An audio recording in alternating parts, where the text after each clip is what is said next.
Hi guys, welcome back to another video. It's your girl Rozee, baby. It's your girl Rozee, baby, and I'm back.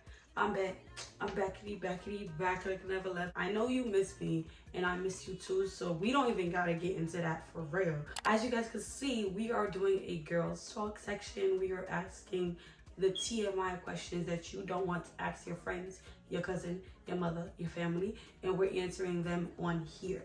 If you know me personally, you could get off this page. Like, come back for another video, because this video is gonna get into the nitty and gritty, and I don't want you to feel some type of way, because you know. I'm a nasty motherfucker. You have entered a safe space, and I want you to understand that. If you do not have me on IG, you guys can go do that now, or click the link in the description box below. If this is your first time ever watching this video, or you don't even know how you landed on this channel, please take a second to check out my other videos. You just might make me a note to like, comment, share, and subscribe. And if you're a returning subscriber, we love you, we thank you. Let's get into the questions now. Should girls make the first move? This is controversial. Yeah, like, you could make the first move. I feel like it's very attractive when a woman knows what they want and they, like, you know, step up to the plate. Like, you don't gotta go chase, but you could throw a little ball in there and let him do the chasing around. Yeah, boy.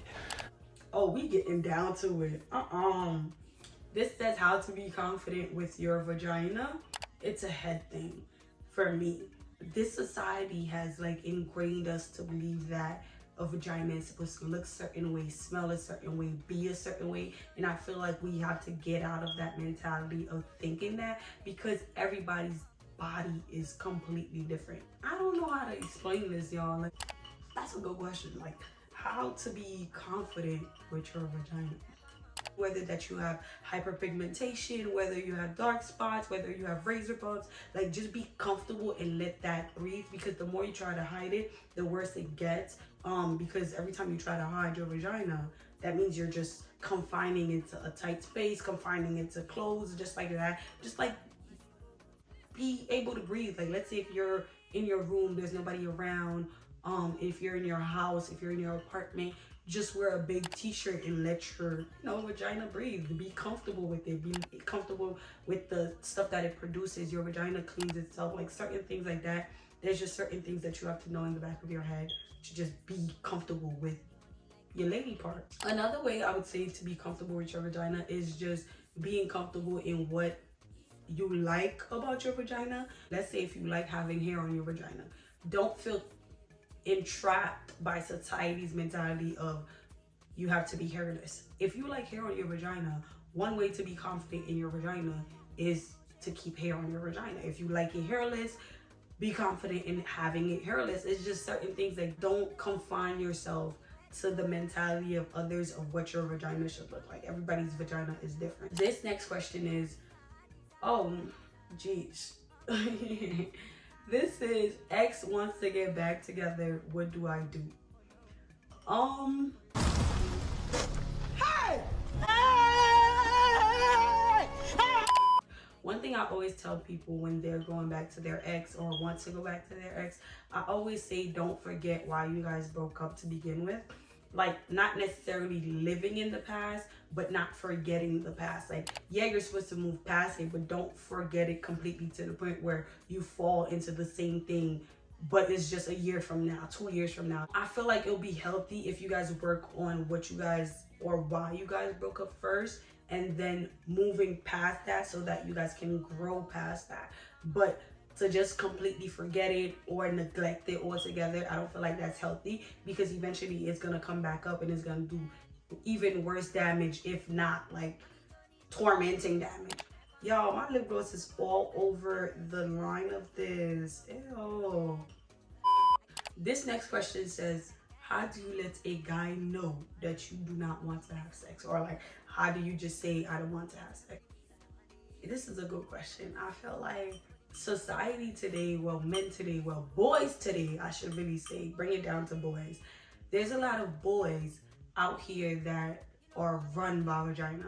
So if you say, I don't want to have sex, they don't get that. If that's something you really feel like you don't want to do, the best thing to do is be there and be present and stand your ground in your no, because some people don't take into action, meaning that even if you were to budge away, even if you were to like try to pull away or gently no, or passive aggressive no, some people don't take that as no. So depending on how you feel, I would say stand your ground and say, yo, I don't want to do this. This is not something I want to do. This is not something I want to do right now. Whether that being right now, today, a year from now, like this is just not something I want to do. Just be clear in that and let that person know. And if that person has an issue with you saying that, then that's something you should consider, where it's just like, why? Like, I feel like there should be a common understanding. If somebody says they don't want to have sex, why are you pushing it? Why are you feeling? Don't fall into the where people make you feel where it's like ashamed, or they're more disappointed than you are, where you just give into it. Don't ever give in. That's something that I had to learn, where it's just like, my no is my no. It doesn't matter how you feel about it, that should still be my no. Like, I have a right to say no and not feel bad because you feel bad. Period. This one is, do you wax or do you shave? Me personally speaking, I wax. Prior to me waxing, I did shave, probably like in high school, junior high, I was shaving.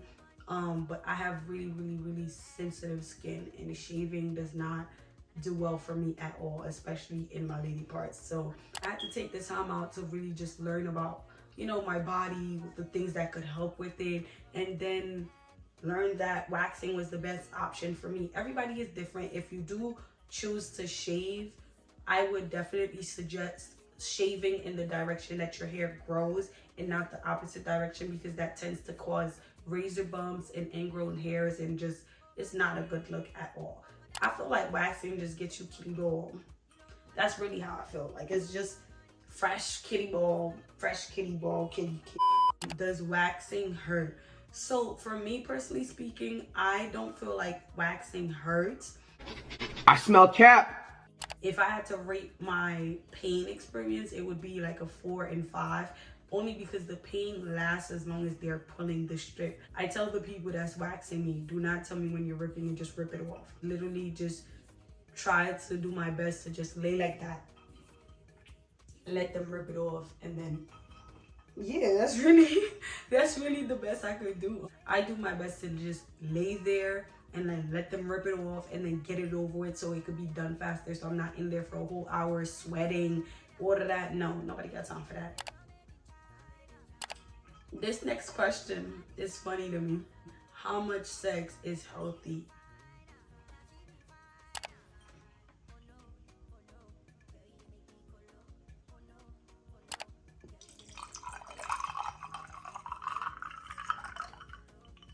Y'all, let me tell you, I feel like there's no such thing. For me, there's more to sex than just sex. So I feel like if you guys are enjoying each other's company, if your partner is able to, if you're able to, if you're comfortable to, if your body is able to, do it as much time as you like. So the second part of this question is funny, because they're like, I tend to go like 3 times a day. Is that bad? And I feel like no, it's not bad. There's no quantity amount for a day. If you can go 50 times a day, then be my guest and go 50 times a day. I need something to lean on, you know. Make me lean on me when you're not strong for it won't. Let me stop. Does size matter? I would say no. I don't have that much experience to say no and be confident in my no, but I feel like it all depends on the connection that you have with the person that you're with, because you can have the biggest and not know what to do with it, and it'll just be painful. And then I wouldn't say have the littlest, but like have a decent and then know what to do with it, and it's just very much pleasurable. So I feel like it's all in the motion in the ocean. If the motion in the ocean are working, then what is the problem? I don't see the problem. So this question is saying period sex. I tend to have period sex with my boyfriend. He's okay with it. How do you feel about that? No, ma'am. For me, I don't have that. I know people personally that do period sex, and they go like the length of making sure that it's like not messy by putting down something or getting in the shower or taking something ahead of time so that the flow would stop flowing. It's not for me. If it's for you, do it. Or if you do something like that, or if you plan on doing it, just take the proper steps. So these are two separate questions, but I'm just gonna make it one because they're kind of similar. The first one is, do you go to the gym? And then the second one is, do a gym video, you're ready. So to answer the first question, yes, I do go to the gym. I don't feel comfortable enough to just go to the gym and feel like I know what I'm doing all the way. I always feel like I'm doing something wrong. So I don't know. And the gym it be having me feeling so, so tiny, where everybody's just there doing something, doing this, doing that, lifting weights, doing push-ups, jumping jokes. I said jumping jokes. Wow. But yeah, it be making me feel so tiny and insecure and stuff like that. I don't feel like I'll be confident enough to have a camera in my hand and recording everything, but that's definitely something I would love to do. This next question says, do you ever compare yourself to others? Yes, I do. I have. Whenever I get too much in a mind space of me comparing myself to others, I tend to take a step back and then just take a deep breath, because usually that's either when I'm like in a stressful situation where I feel like life is not going anywhere or whatever. One thing that plays a big part of that is social media. Like if I go on social media and I see somebody within the same age group of me doing something completely different, and I'm just like, bro, like, why am I not there? I tend to take a step back and reflect on myself and like take a break from social media or take a break from whatever it is, whether that being a spiritual break or a physical break, a mental break, whatever it is, I take a break. Why? Because I had to remind myself that God has his own timing. Like I cannot rush God's process. And with me comparing myself to other people, I'm not going to be in the right headspace to be able to receive whatever God is giving me and the timing that he's giving it to me. So whenever I feel like I'm too deep into that, I take a step back, I reflect, I pray, I find myself within myself, and like the grass isn't always greener as it looks. So just focus on you, do what you gotta do, stay on your own lane, and then eventually everything would lead to something. How to keep your vagina fresh and clean. Let me tell you something. Wash your vagina. Wash it when you wake up. Wash it when you come back from outside. Wash it before you go to sleep. Wash it when you're able to wash it. Wash your vagina. Wash it. Just wash your vagina. I would keep a wipe in your bag where after you use the restroom, you're able to just wipe and then stay fresh and clean. After, you do the sex, make sure that you, go and wash up yourself. If you think about it, that's the most confined part of our body, like our vagina. Where it's always in something. So let's say if you're lounging around in your home, your apartment, your room, whatever the case might be, wear a big shirt and then just let your vagina breathe. And then that's just how it is. There are products that are able to be used. Just find out what works for you. Honestly, me personally speaking, I don't use Summer's Eve, but that doesn't mean that it doesn't work for somebody else. So I have this feminine wash that I use that is just, you use it in the shower, use it after. It works for me, and it leaves me feeling really, really fresh. I love using it after waxing. I just feel like I'm a whole brand new baby down there. This next question is asking, how do you get over someone? So you guys know the saying, the best way to get over someone is to get under someone. I don't necessarily agree with that. I feel like the best way to get over someone is to find yourself. By spending time with yourself, understanding the things that you like, understanding what makes you you, what do you like outside of that relationship that you were in, or friendship, whatever the case might be. Don't do the things that you guys used to do together. Not necessarily saying that you don't like those things, but just find other things that you like outside of the things that you guys used to do together. Another thing is friends. Like, you have to let your friends know when you're trying to get over someone. Hey, I would rather you not speak about this person to me. Like, I don't care if you speak about them, just don't bring up the conversation up to me, because that's somebody I'm trying to get over, and I don't typically want to keep diving back into the conversation, keep diving back into the memory. So just don't get too caught up in the headspace of just being sad over it. Just be happy that it happened when it happened, and you guys were able to enjoy each other's company like that. I'm done, y'all. I'm really done. My leg is giving out. Can I send a nude?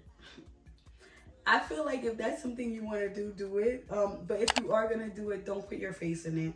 Because once you put something out in the internet, whether it be through a text message, through Facebook, Instagram, whatever the case might be, it's out there for anybody at any time to see. Just make sure that there's like a mutual understanding.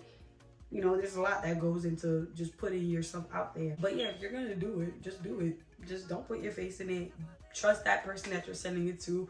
Just know that they're not childish enough to be childish and be stupid with it. Can I wear thongs all the time? And for you guys that don't know, thongs is like it's a type of panty, but it's just like it goes right in between, you know, your butt crack.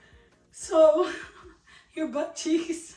It depends on the event that I'm going to or the outing. I don't wear thongs every day. I feel like that's very much unnecessary for me. If you're comfortable with wearing thongs every day, then you can do that. When I was younger, I was used to look at thongs and be like, ew, like, how do people wear that? But it is very comfortable. It's just like, it just feels like you have nothing. I don't know how to explain it, but it's really comfortable. I wouldn't suggest wearing it day, night, morning, evening, sleep, wake up. No, This question is, how do you ask for head when he's not trying to give it up? I think a conversation would help. Like a conversation, because you know, people go through different things in life. Maybe he doesn't want to do it because he was traumatized. Maybe he did it before and didn't like it. There's a lot of things that goes into head. So I feel like if he's not wanting to do it and it's something that you really find pleasure in, then it's worth a conversation, just bringing it up in passing. Or you can be passive aggressive about it and just gently nudge it during while you guys are doing the, you know, the do. You can gently nudge it and just be like, hey, you wanna Some people don't know how to do things and they don't know how to ask, and then they just leave it alone. So that's also another thing. This next one is how to be confident naked. I would say tell yourself what you want to hear. So if you want to hear you're beautiful while you're naked, stand in front of a mirror naked and tell yourself you're beautiful. That way you know that you're beautiful naked. Like, you don't need somebody to validate your beauty because you're already doing so. So whenever the person comes to add to that, they'll only be adding to it. They won't be the sole reason that you know you're beautiful. So that if that ever goes away, you still find beauty in yourself. So I definitely suggest like telling yourself you're beautiful, standing in front of a mirror naked, being comfortable walking around naked in your room. It starts slowly, but it eventually builds up to something way bigger. That's it, y'all. I'm not doing no more questions. I can't get another cup of this thing. I don't know what they put in this, but thank you guys so much for watching this segment of Sit and Sip. If you guys enjoyed videos like this, just let me know in the comments below. If you enjoyed this video, please make sure to like, comment, share, and subscribe. Tell a friend to tell a friend that I got a YouTube channel and I need all you guys to tune in. Yeah, that's really it. We dropping bangers after bangers. If you that's it, we coming hard, we not coming at all. If you that's it. Peace out, guys.